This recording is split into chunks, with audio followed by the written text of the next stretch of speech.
This is Eric Stewart. This is N.A.M.M 2015. I'm here with the one and only Rusty Cooley, Days of Reckoning, shredder over here on his 8 strings, and I love Rusty. He's a great guy. He's a sweetheart. He's an amazing player. He is I would say, company man, if you will. Yeah, you know, definitely endorses the product, and does clinics for us all over the place.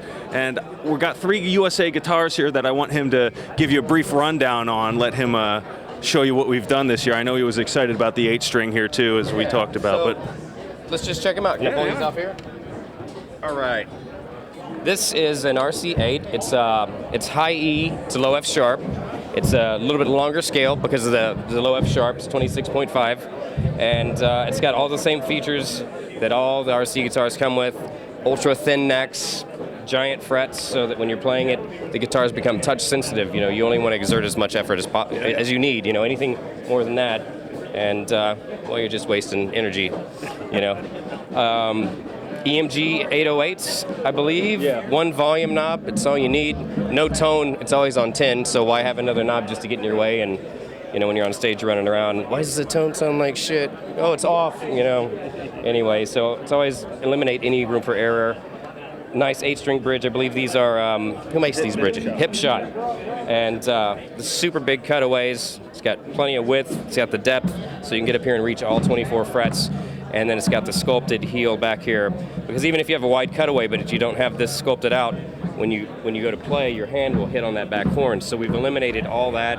Nice heel here. The heel goes back too a lot deeper than on most guitars, so that you can really access all 24 frets without running into the body. And there's no other guitar you can really do that on. And the green, man, that's neon green. Talk to him about the output jack too, because we put that in a special spot. Yep, the output jack is put pointing up, so you never have that moment of, oops, unplug on stage. You know what I mean? If you do step on the chord, you just get a little one of these, and it's like, oh, get up the chord, man. Yeah, and this one was a custom one that we did. We've done the 8 strings for you. We did the fan fret version. I think we did 25 pieces of the red Zinnicide that we did on the fan fret version. And you know, the guys in the shop were always coming up with cool stuff. So we actually had a neck that we didn't have inlays on. So we said, hey, let's run off a custom one-off, man. You want to check out? Yeah, check out the fan fret one down here.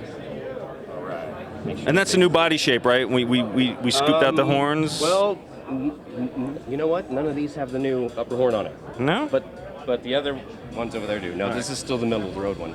And you can edit that out. Yeah, great. You can blame me for that one, right? I don't know, man. I don't know. I wasn't there.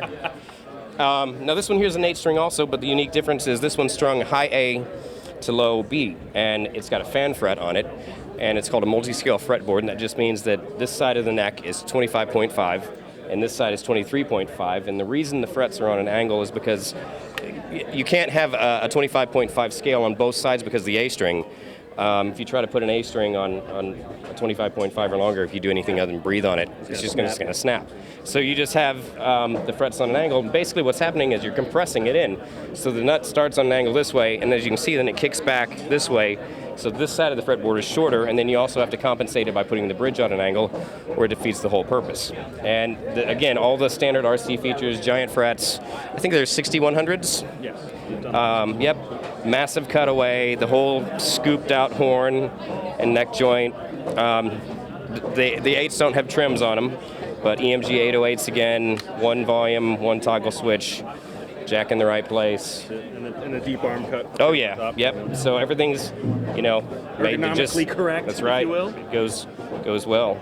And I see that you guys haven't put the strap pins on yet, which is cool because on my guitars I have them all right here, and the reason I have them on the back is because when I'm sitting down practicing, I practice in classical position, so the guitar is here, and if you have the strap button up here, when you stand up, the guitar goes like this, so that way everything's shifted a little bit, and for me that means all the difference in the world. Yeah. So I think we'll have to. I think most of them come with it right there. On the USA's they do. Yeah, absolutely. This one has it.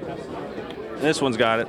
So, you know, fan fret. This is actually where I started first. My first venture on an 8-string was going higher. Oh yeah. And I've It's going higher instead of lower. Yeah, because I'm a big fan of classical and violin and piano stuff, and the only way you can get that range is to go higher. And you really can't add more frets. I mean, you can only add so many more frets before you can't play them. Well, Cooley did.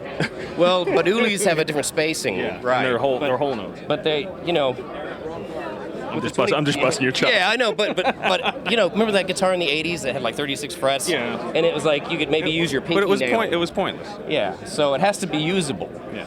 But if you don't have the cutaway to access the frets, then what's it's the really point? And what's the point? either. And we have the 7-string up here. Man. Yeah, it's good. Yep. And here's where it all started. The RC7s. Ultra-thin neck, man. This thing's beautiful. Yeah. And see, there's the strap pin on that side. Yeah, it's in the right spot. The neck joint. Oh, one of the things that I didn't forget to mention because these guitars don't have trims, is that one of the unique features about the RC7s or any of the models that come with tremolos is that I have the necks pockets a little deeper so the neck sinks into the body further, so that the tremolo, if you look, the top of the tremolo sets flush with the body, so this is better for your picking, because when you're picking on any other guitar, the bridge is up out of the body and your right hand's really great and you get to the low strings and all of a sudden your hand falls off and then it completely fries your picking. So this guitar, when you're picking, it's just right straight across. You don't ever have that drop Nice off. and smooth. And it's nice and recessed so you can pull sharp.